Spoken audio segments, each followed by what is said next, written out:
Hello, welcome to the Empowered Woman podcast, celebrating courageous women who turned struggles into success.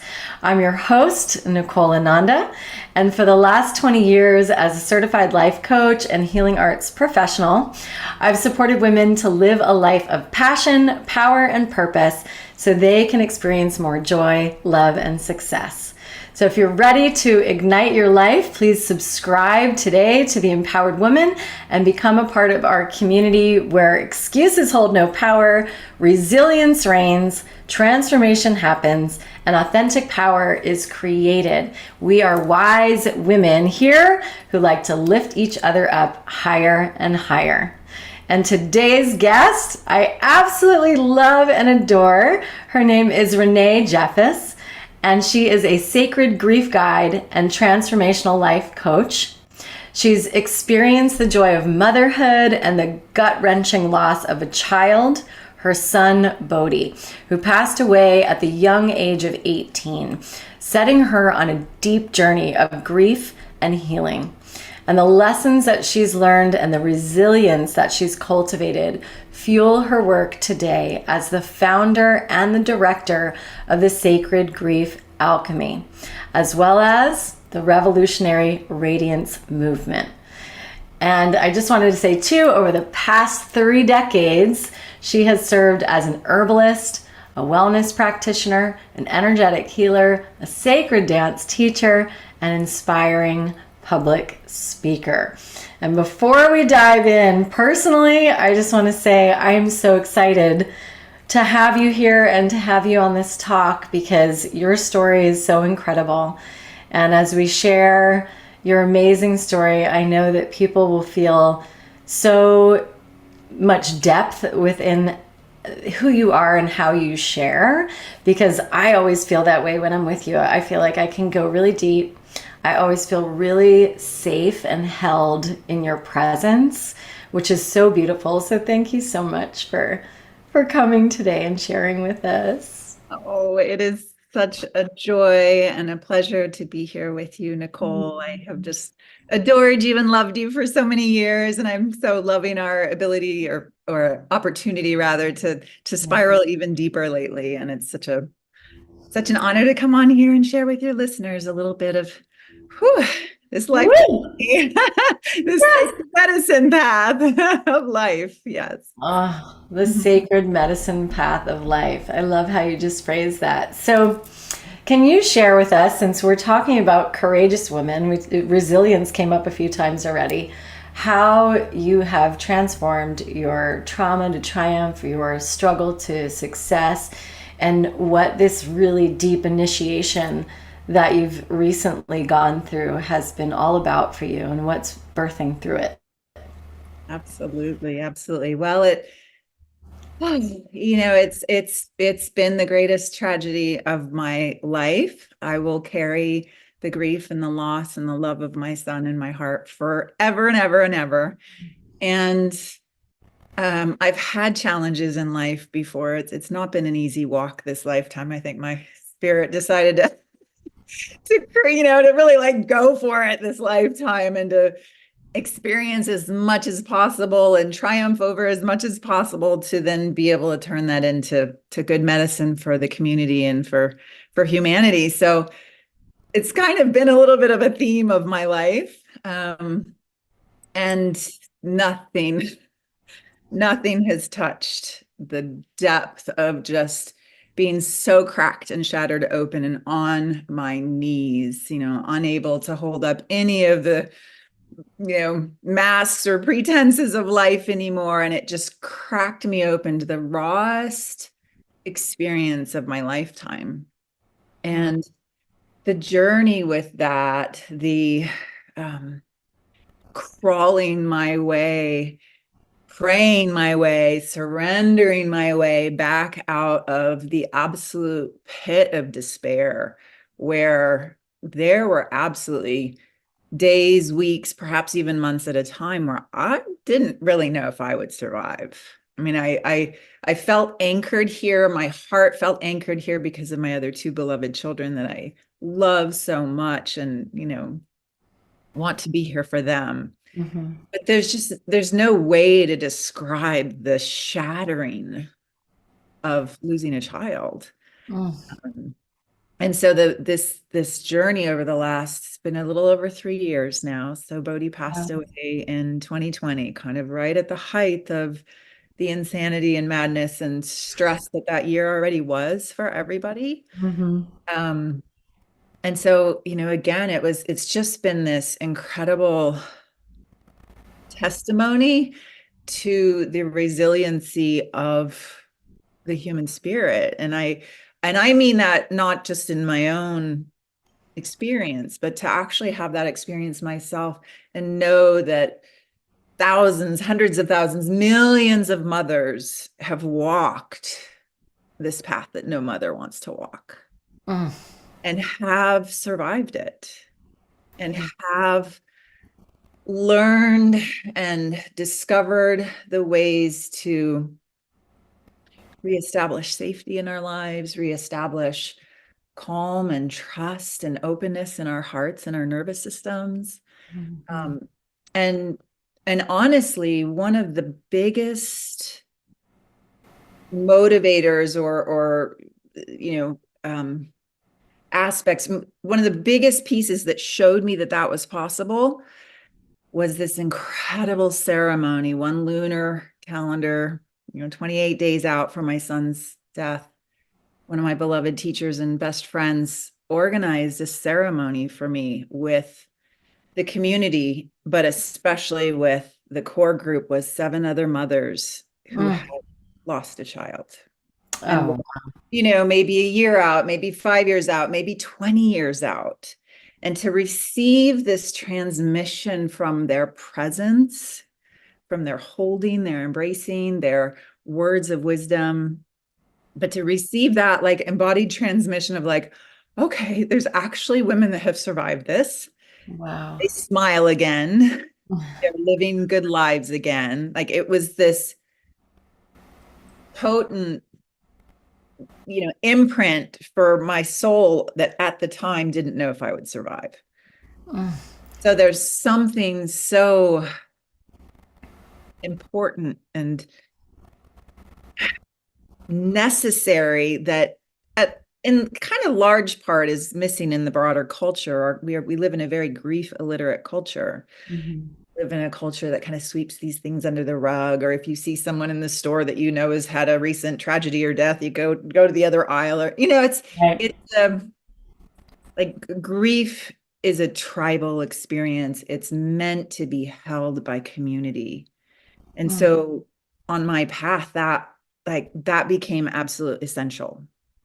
And it became a core part of what held me through and helped me, take those spirals, those steps, those waves of being so deep in the grief and meeting it and being with it and letting it just pummel me, and then taking the medicine from that and turning that into new life and turning that into hope again, turning that into giggles and smiles and the most simple of things with my surviving children, right? It's the human spirit has that innate orientation towards growth and healing. Yeah. And so even in grief, that is there, particularly if we hold the sacred space Mm-hmm. for someone in grief, and they have the time and the space and the community and the supportive things to hold them through that. So Mm. I just feel so grateful to be in a community that knows some of these wise things.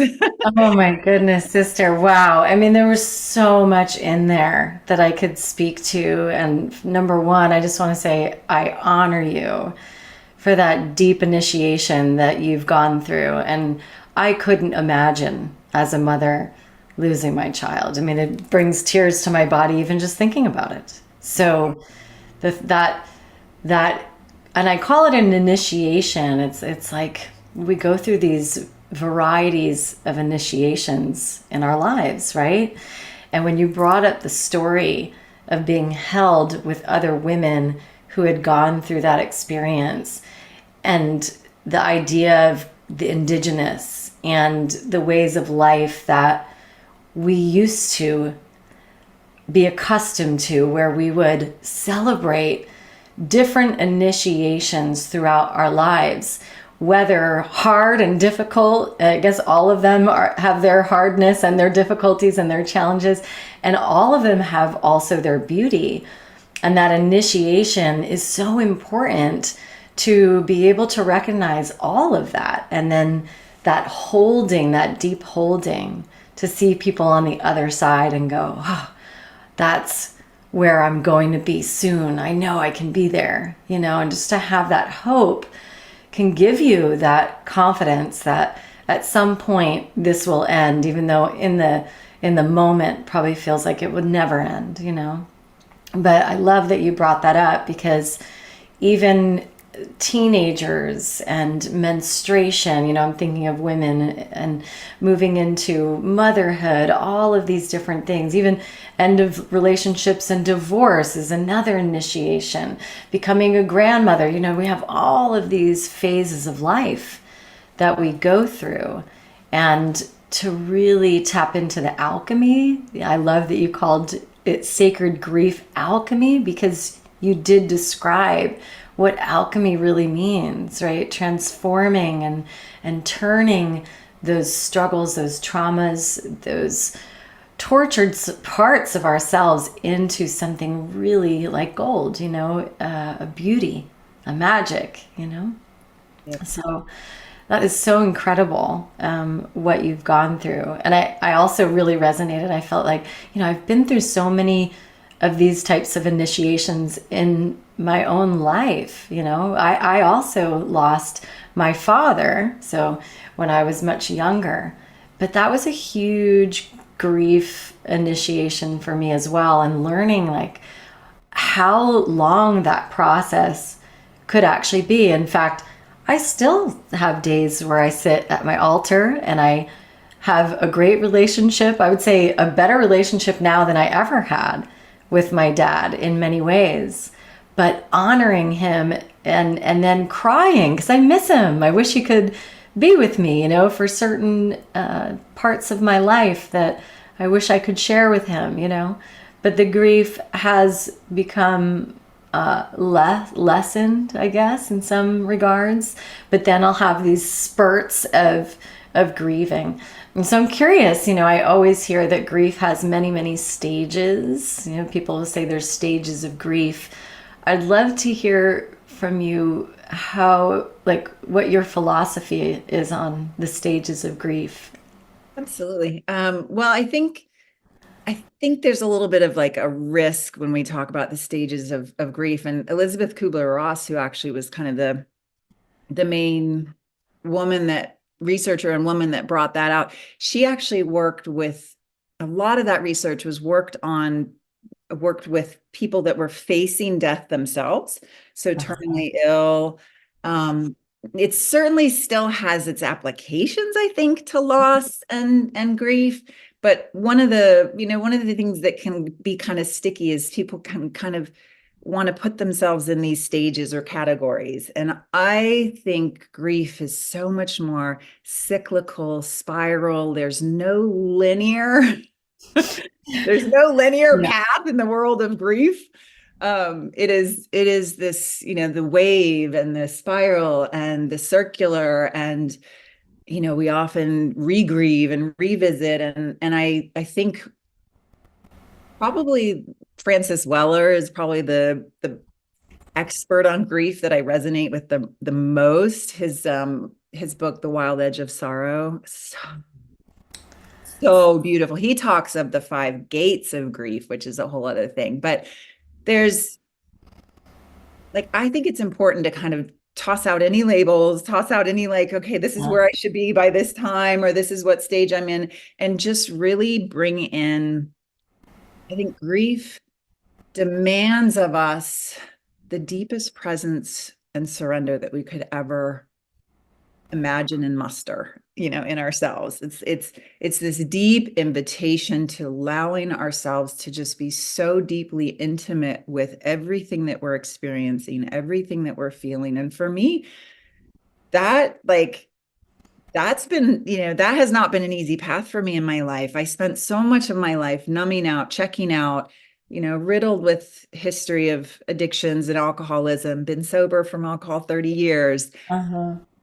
Emotional eating. What ways can I numb myself out or check myself out or just not be present to what's right here, particularly what's right here in my heart and my body, and what sensations and feelings and emotions are here. And when Bodhi died, it was like, there was no way in hell that I was going to slip back into any kind of addictions or anything like that. Like it was such a, like I went sober, no pharmaceuticals, like nothing to numb out. And it was such an initiation in surrendering to what is. It's also been the greatest path of cultivating my deep love, connection, and presence with God, spirit, source, goddess, whatever you personally call it. Mm-hmm. Tragedies, these rites of passage, these initiations, I think part of what that process is, it's the divine calling us closer. Yeah. It's this open doorway to actually be in that intimate relationship with self, with God within self, divine, and the fullness of what that is. I used to, be a pretty heavy bliss chaser, like up and out, and like, anything to feel really high and happy. And this is like an initiation of down and in, and like, can I hold all of this? And, it's not to say that there wasn't still moments of like binge watching something or, like, Yeah. I think with our walk with grief, it's like, number one, we have to be so radically compassionate, like radically compassionate with ourselves and anyone, walking, in deep grief and tragedy. Yeah. And, and if we can hold ourselves in that compassionate place and just baby step by baby step, let those spirals and circles and waves happen. And what I'm finding is that like grief never goes away. It's not like this sense of longing and loss. And I love what you said about your relationship with your father, because I feel similar with Bodhi. I mean, there will always be the mother in me that's just like, oh my God, I just wish I could like have one more of his bear hugs. Like one more time hearing him, whisper, I love you, mama. Right. Like there's always going to be that longing. Yeah. And I think if we can open ourselves to it and kind of allow this hard, like sense of, oh, well, they're gone, they're dead. They're like, I'm a big believer in the quantum, and I'm a big believer in energy never dies. Spirit is eternal. And we have the opportunity to learn a different way of being in relationship with those that we've lost. Yeah. That brings, incredible medicine and gifts and an opening in ourselves that I think, is one of the great gifts of it. Wow. I mean, there's so many things I resonate with what you said about the spiral. That was actually the image I had in my head too. I felt like it was a very spiraling energy as well. But gosh, I mean, the depth and the intimacy from which we need, or that we get to choose to be in relationship with God, ourselves, and even our bodies and everything. It's such a surrender. And I really appreciate that you brought that up. And I can imagine there's a lot of people on this planet that don't have the spiritual background that we have, or don't really understand quantum physics, or would really struggle in the depth of like loss in a way that I would imagine you would like to inspire people to understand, that there is this relationship that can be cultivated, that there is more than what we see with our human eye, that it's it is a loss in the physical realm, and that there is more. There's more that comes from it that we can touch, feel, taste in certain ways. And I'm kind of curious if, since it's been 3 years now that you're on the other side of, let's say, part of your process, what has opened up for you, and what tangible almost experiences, if you will, could you explain that you've had with Bodhi since? Yeah. You know? I'd love to. I call them soul winks or little mini miracles. And Yeah. I love to just kind of, have an awareness around them. He comes to me in dreams. One of the most beautiful things. So his extended friend group had a really rough, 2020 was, hell on everybody, but Gosh, yeah. the youth, particularly teenagers and young adults, Yeah. oof. So his friend group had already had some major tragedies and losses when Bodhi passed. And then 2 weeks later, one of his best friends passed as well. So his friend group was going through such a fire and a grief process. And I just loved when I would speak with he kind of had like this, he has this core group of 3 or 4 that are his like key close friends, known them forever. And, they were just tight. And each one of them would just reach out to me at different times, or if I would see them or I'd reach out to them, they would talk about how he was like constantly in their dreams. Wow. Like they'd be hanging out around the fire, roasting marshmallows, having s'mores, and he'd be joking and laughing, and he'd be telling them like, I'm all good, buddy. I'm still right here. Like, it's okay. You're all good. Like Wow. There was just this continual message. For me, it took a while. Like I didn't have my first dream of him for many months, actually. And then I had just the most profound, beautiful, light-filled, so Wow. so filled with grace and message of love and hope. And so in the dream space, he comes. I love to look for like the little soul winks and the messages, his power animals that I see, or like something coming on that's like, the angel numbers when I'm just thinking about him, or certain songs that we love together. Different, just different things. Last night in dance, I facilitate ecstatic dance. So last night I, made this amazing music medicine, and like at the height of it, and I just had such an amazing, one of the things that's been so important to me is to like really lean into the practices that help my journey with, holding this much grief, and then being able to expand my capacity to hold equally the joy and the love and the connection and the inspiration and the hope again in life, right? It's like you got to stretch all of it, because the grief can take up a pretty significant amount of energy and space. So last night at the height of the dance, oh my God, I was feeling myself as this eagle, and him and I both have this strong medicine connection with eagle, bald eagle. So I always, anytime I see him, it's like, oh, hey, Bo, hey, Bo. And last night I'm like in this height of the dance, having this incredible experience of just being so home in my body and my soul and my heart and my hope and my openness.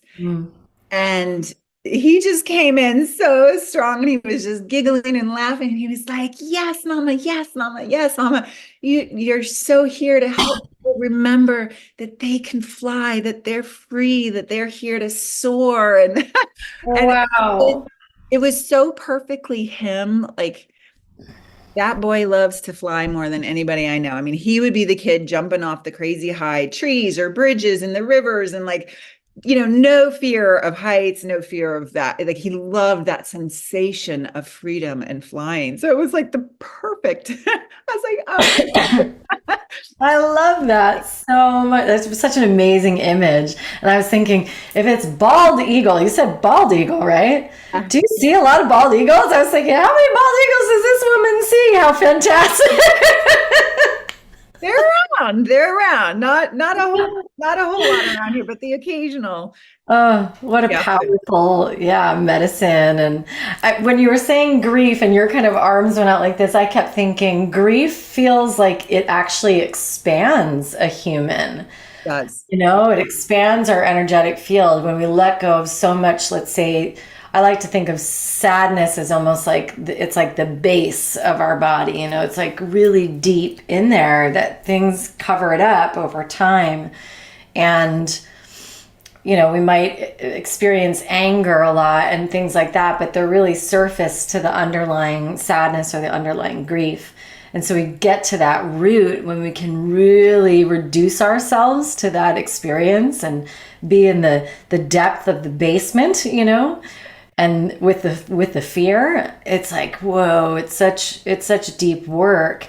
But on the other side of that is our capacity is expanded for joy. Is this true for you? Do you feel Yes, that? yes, yes. Yeah. Yes. And I think Yeah. I think that this is one of the biggest challenges that we have in modern society is that society has really shrunk. There's 88 keys on a piano, and we live in a culture that accepts maybe like the middle 12, right? It's like, I love you that. can be happy, but you can't be too happy. You can be a little sad, but oh my God, you can't be, really saddled in your grief. Like it's such this narrow perimeter of acceptable and okay emotions in our culture. And I think what that is doing, first of all, it's denying people some of the deepest medicine that our souls have access to. Hmm. When we allow ourselves to go so willingly and in a open, surrendered, trusting place, when we allow ourselves to go into this, the pit of despair, the grief that has us on our freaking bellies, sobbing to the mother, like when we let ourselves go there,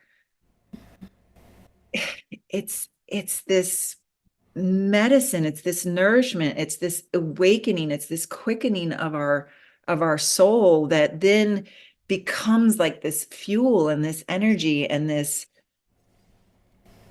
outpouring of possibility, and Mm. invites us into such a deeper richness, like Ah, like the degree that we can love is also the degree that we can grieve, and that we can hold that wailing, that sorrow, that longing. But again, we live in a culture that just, medicates it away or numbs it away or sweeps it under the rug. Or, some of the worst things is like expecting people to grieve alone, which mm. is sadly, I mean, in other cultures, I was just reading about, the old time European cultures that, particularly in the Scandinavian countries, they would have these long houses, and at the center were the fires that were just kept and tended to 24/7, 24/7, right?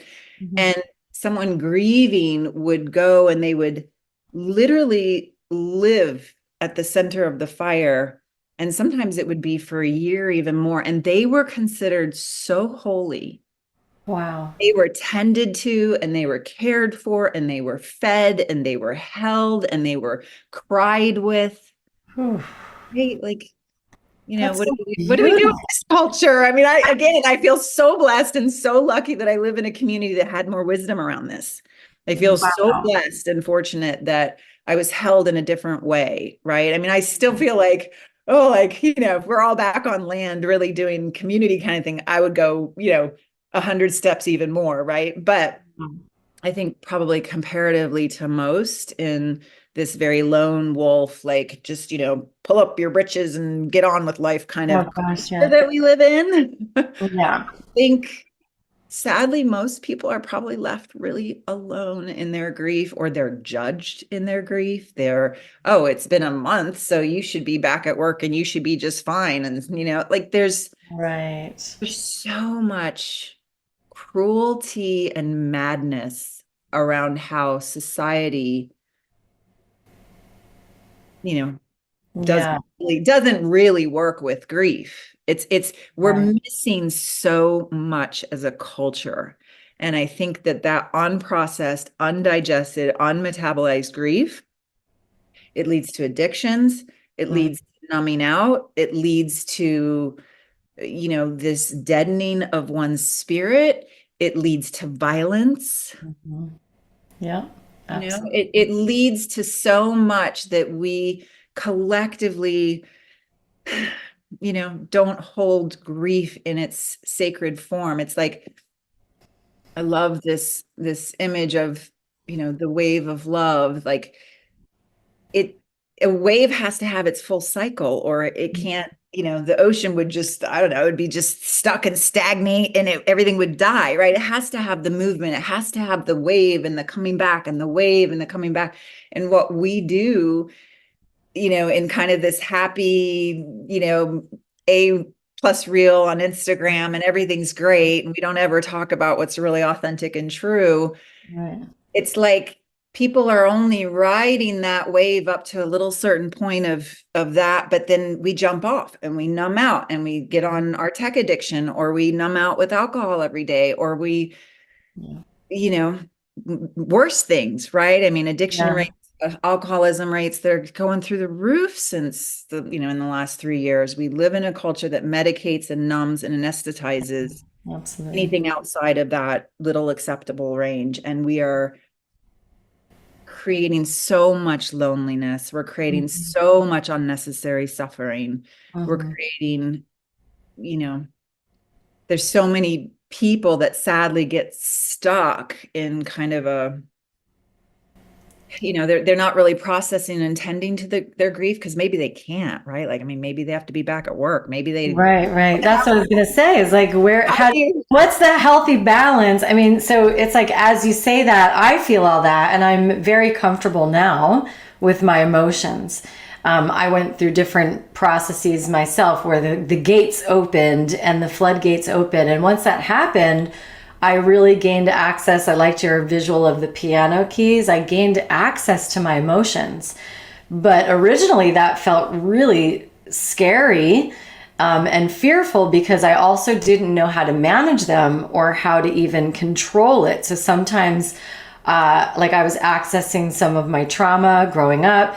I had an abortion when I was 16, and I grieved that for so long. And when I finally kind of really let go on that, I could watch a television commercial where a baby was in it, and no matter where I was, I would burst out crying, And I remember that phase and being like, God, am I ever going to be able to get it together, And what is that healthy balance where we can kind of embrace our emotions, embrace, let's say, the grief or the sadness, and also be able to understand that emotions are movable. They are temporal. They do change. And how do we enlist parts of us to self-regulate, to manage, or to get on with our lives?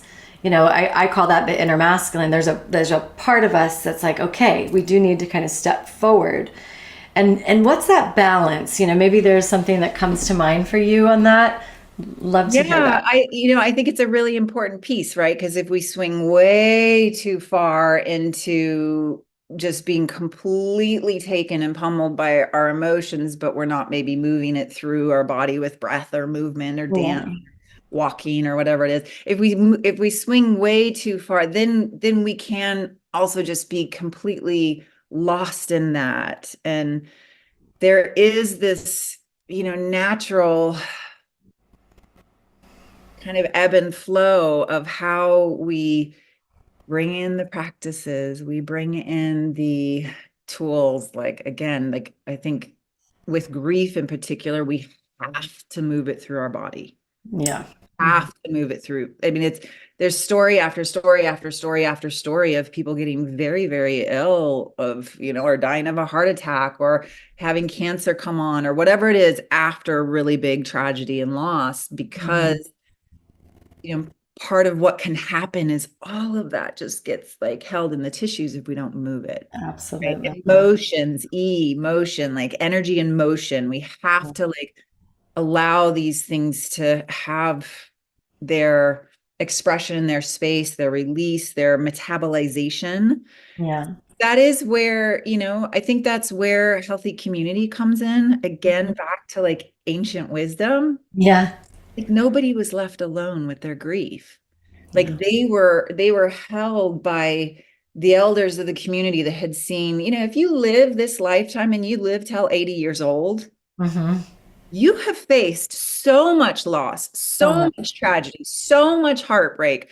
It's there's a wisdom and a like just a soul maturation Yes. happens, And we also live in a culture that doesn't really respect our elders I anymore. was just gonna say that. I was just gonna say Right? that. We don't Right. sit with them around the fire anymore Yeah. and hear their stories. And, we're nowadays, that's replaced by just kind of, mindless entertainment. Oh, it's so So sad.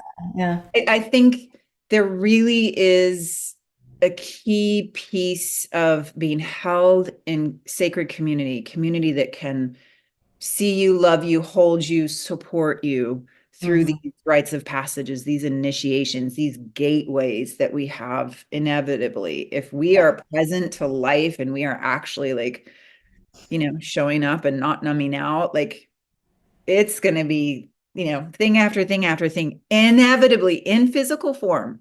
I Yes. don't believe in energy or spirit. This is true, but in physical form, Mhm. everything that we love in this world we will have to say goodbye to in this form, in the flesh, Absolutely. right? Yeah. And so like, Right. oh, Oh, right, yeah. the weight of that.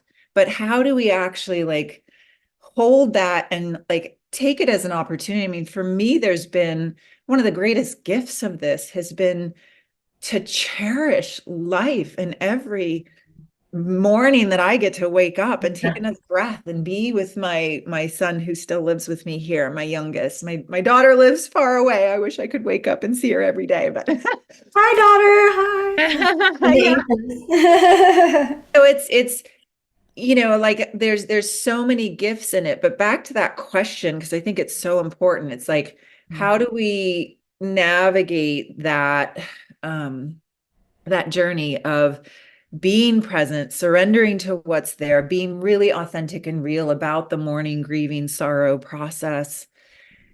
And how do we also hold ourselves Mhm. through that and take steps to be able to come into that place where, I mean, my first 9 months, like, it was hard for me to even get out of bed most days. I had this playlist that I created on day 4 of his after his transition.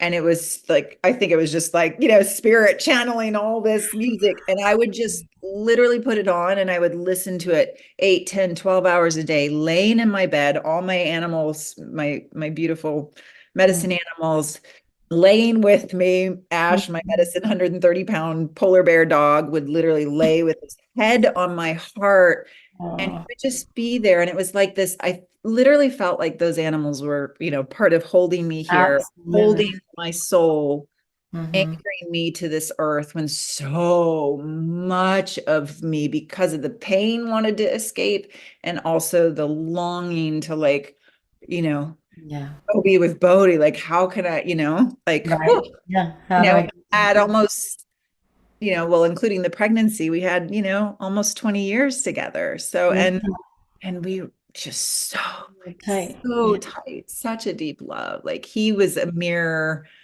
of me in so many ways. Mm. Yeah.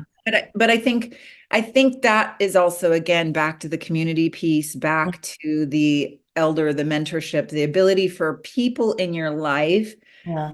to be like, hey, let's go for a walk today. Or Yeah. hey, let's put on some great little meditation thing and sit down and breathe together or Yeah. whatever it is. Because Yeah. again, we like the human spirit doesn't like to stagnate, right? Right. There is this natural inclination, just like if I were to, cut my leg today, Right. my body has this innate wisdom to begin to heal itself. I don't have to like really think it through Right. and what I have found is when we can actually kind of let go of control and lean back into the process of what grief is doing within us, what it's alchemizing within us, when we can really give ourselves to that, there is a natural process that happens of that healing. Like Mm-hmm. it's this the spirit and our heart has that orientation as well towards wholeness, towards Yes. healing, towards, like it's it's that rebirth and renewal that our spirits, I believe, are here for. I believe we're here on this planet to, have that experience of the rich beauty and fullness and the intensity of life, and to just continually like be bringing that into this rebirth and renewal of our souls. Yes, And absolutely. yeah, so yeah. Well, in yoga, they teach about the building blocks, they would call it, of nature, and they call that the gunas. And the gunas, it's always birth, sustainability, sustainer, and then death, in that concept. So it's like we are, like you said, always in that cycle. And so if you don't block the cycle with all these habits or patterns or whatever, patriarchy, whatever we want to call the things that we're doing now, our structures, and we really let the energy ride in the way and the natural way that it is to flow, then that would make so much sense what you said. It has that natural inclination to want to then end, but then to maybe in that spiral rebirth in certain ways, and then we move with that energy and we just kind of keep going in this cycle, until we're off, let's say, the wheel of cycle when we're enlightened, I guess. Yeah. So that makes so much sense. And I think at least now, or at least as a culture or humanity, getting better at understanding emotions and their impact, right, on our bodies, and on our physical bodies, which is why there's such a great birthing again of like all these somatic practices and dance, as you mentioned, and breath work and yoga and all these things. And people are really doing it now, because they recognize that, yeah, we'll trap that energy in our bodies and it will have so many malignant effects to the whole system.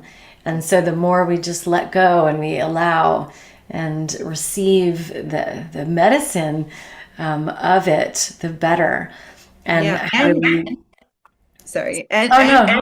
And just that also, that continually giving ourselves permission Yeah. to, seek out and recognize even those little micro moments of joy, right? Yes. Like that was a really important, that's a very important practice to me these days since losing Bodhi, was like, oh, like, what can I lean into that makes me smile or makes me giggle? Or, I mean, Yeah. another thing that is so seared in my memory of that first year is my beautiful son Caillou. Like he went through the tragedy as well. He was so close with Bodhi. He just turned 9 years old when Bodhi passed. And he would bring the computer into bed and he would put on the funny animal video, the compilations of funny animal videos. And we Yeah. would watch that for hours because he knew it would make him and I giggle and smile. It's Right. So such like, medicine. what a beautiful little mini masculine, right? Like bringing I love things it.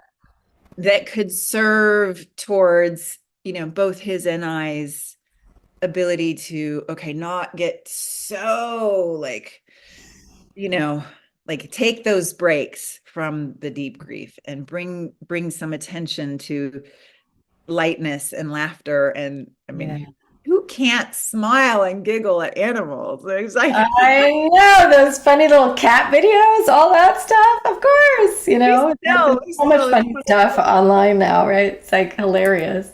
yeah. But yeah, I agree. It's like joy is really the antidote, isn't it? And it keeps us out of our seriousness and we forget. I mean, it makes sense that your son would bring it because it's like the kids are closer to their innocence, closer to their playfulness, closer to God, and in so many ways they are leading the way, right?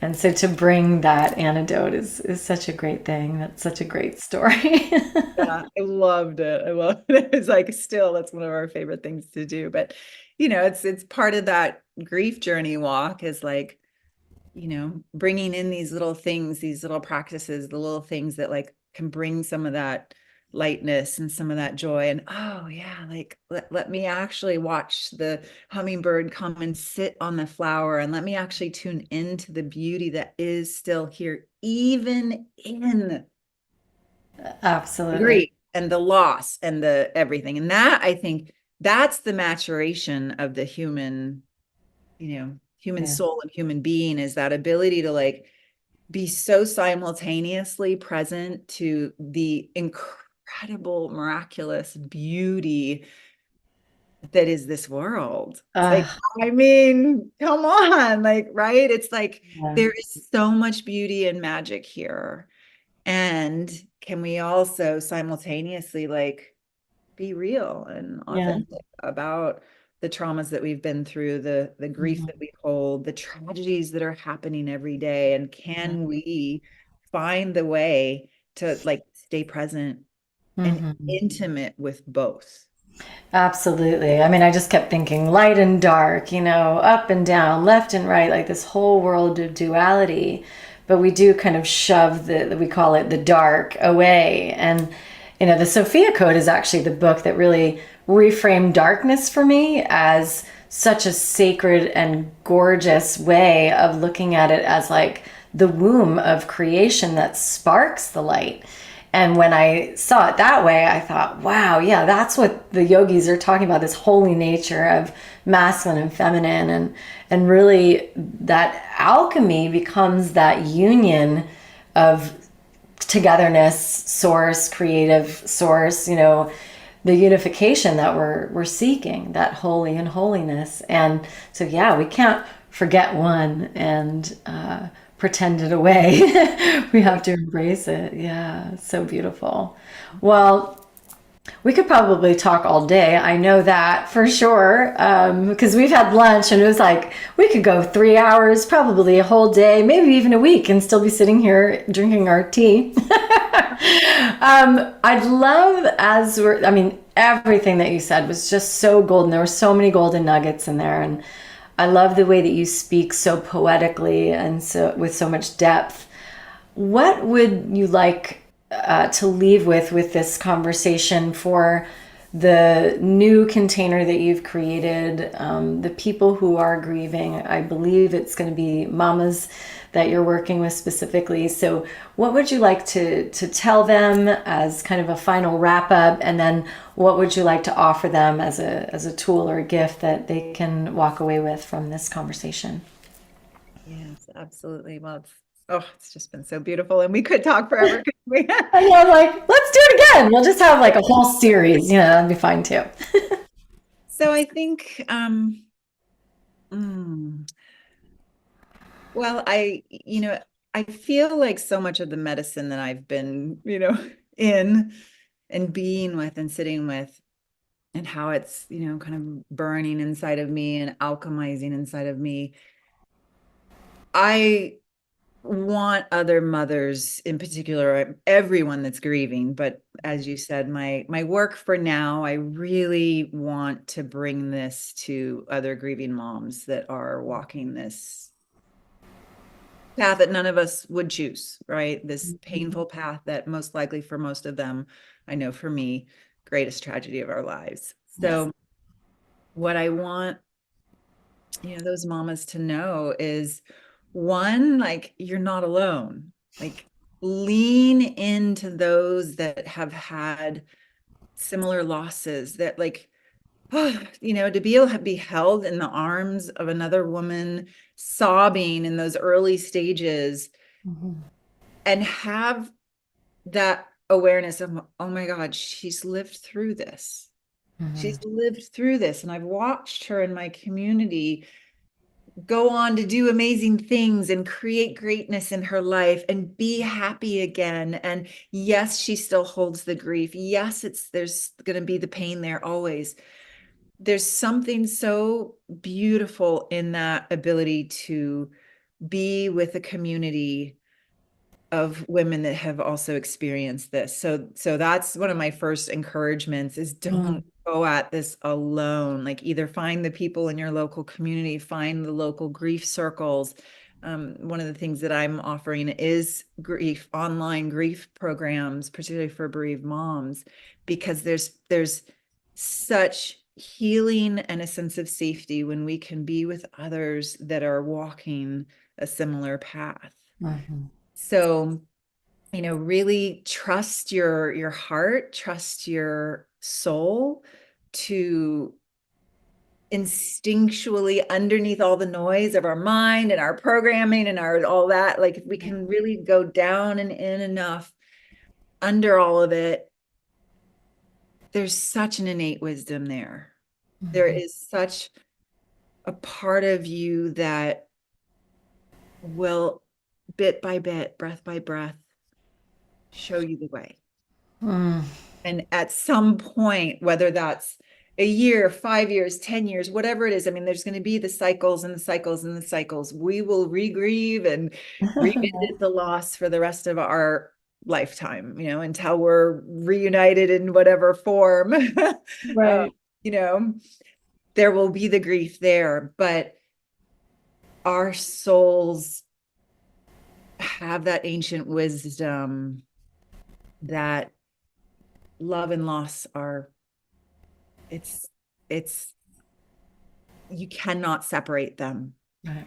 And so just really trust that you can live through this, trust that you can someday begin to take those baby steps to thriving, trust that your heart can mend and bloom back open, right? Mm. Just like a wound could somewhere else, right? This broken, shattered experience of the heart. It's like we get to put that back together with love and care and presence and community and beautiful practices that can help hold us through this, right? And then we get to put our heart back together and have it be this beautiful, that's my logo, is this broken heart that's healed back up. All the breaks in it are sealed with gold. And to me, that's like the great, alchemy of this life, really, but particularly of loss is, in that place of radical patience and compassion and presence, we can begin to heal. And not only heal, but rebirth and renew into this matured soul that can bring the medicine to others. That medicine might just be the capacity for you to smile more often with your surviving children, Sure. right? That medicine might be, doing something like writing a book or doing a memoir of your child, or, serving in some way or speaking about whatever, whatever is passionate for you. That ability to take this pain, take this, and alchemize it. Let grief be the great alchemizer, right? Let grief work on us. And we, the other thing to be aware of, and I think this is really not talked about enough, is grief will kind of shatter open the Pandora's box of every other loss, every other trauma in your life. And so, that's just something to be really aware of and to consciously work with. It's this opportunity for me in the deepest alchemical transformative 3 years of my life. Yeah. Up level, soul level. Yeah, that's incredible. Turning that pain into purpose, turning, I love your different phrases of, really that, because that is part of the alchemy, and that's part of what we're doing. And so I do have on my website, sacredgriefalchemy.com, which is just, you'll see pictures of my son and I, and different pieces of our lives. But on there, I created a free video series for other grieving mamas. So it's just really easy to just get that, and you can just go right away and check it out. I share a little bit more of, what has been super supportive and helpful for me. What are the, some of the simple tips. So much of it is so simple. It's a Yeah. lot of orientation and awareness and just, okay, right. Simple little practices and things. So, and I would also ask, I would imagine that, all of us know mothers that have lost a child. So, my prayer is that your audience, the majority of them are Know not somebody, yeah. that have lost a child. But if you know someone, my heart's prayer is that my turning and alchemizing and doing this deep work to be able to bring this awareness and help kind of, re-educate in a way our society that is so grief illiterate, and help women know that there's safe and sacred spaces where they can do this deep work, and that it's good, that this is the medicine, and we might not want it, but it's the medicine. So please share it with, with other mothers that have endured this loss. And yeah, and hopefully it'll touch someone's heart, and perhaps make their walk and their journey with this a little bit more manageable, a little bit more insightful, a little bit more supported. I would just love to take a deep, nourishing breath with you, if that's okay. Just a big